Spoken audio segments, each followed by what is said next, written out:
Гледате 1 на 1. Овозможено од Lenovo, дистрибутери овластен сервис и нет. I sećam se, toliko bila lepa ta melodijska linija. A nema tekst, nema ništa? Nema teksta. Ima samo na, Izvučala je samo ili... tirara, irara, irara, ira, tirara, turara, irara, irara, irara, irara, tajrara.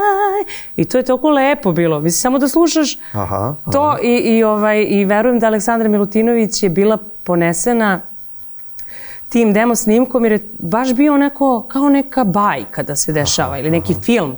I ona je odlučila da napiše tekst o tre sorele, o tri sestre, ona legenda iz Bokokotorskog zaliva, tre sorele, tri sestre koje su bile zaljubljene u istog čoveka, u istog mornara i kako on nije znao koji će od njih tri da oženi, on ode na pučinu, a one su ostale doživotno da ga čekaju u svojoj kući.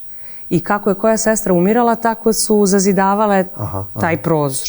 I posljednji prozor je ostao nezazidan. I kad sam bila u Bokokotorskom zalivu, ja kažem, sad ću da idem ja da nađem tu kuću. I našla sam je, pored puta je. I stvarno stoji nezazidan taj treći prozor.